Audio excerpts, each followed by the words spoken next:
that said, take a look at what happened.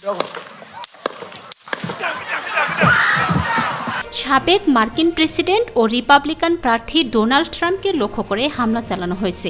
Pennsylvania অঙ্গরাজ্যের বাটলারে এক নির্বাচনী জনসভায় বক্তৃতা দেওয়ার সময় হামলার শিকার হন তিনি।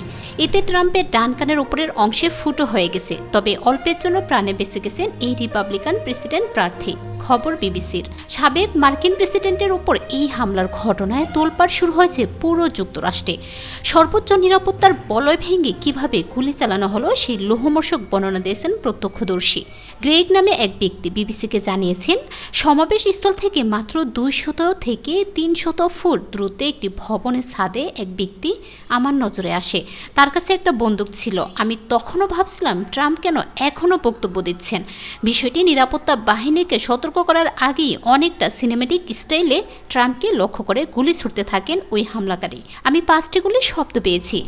ঘটনার পর যুক্তরাষ্ট্রের গোয়েন্দা সংস্থা সিক্রেট সার্ভিস এক বিবৃতিতে জানিয়েছে, হামলার ঘটনায় বড় ক্ষতি হয়নি, নিরাপদ আছেন ট্রাম্প। ট্রাম্পের উপর এই হামলার ঘটনার নিন্দা জানিয়েছেন বর্তমান মার্কিন প্রেসিডেন্ট জো বাইডেন। তিনি বলেন, যুক্তরাষ্ট্রে এই ধরনের সহিংসতার কোনো জায়গা নেই। ফেডারেল এজেন্সিগুলো এই হামলার ঘটনা তদন্ত করছে।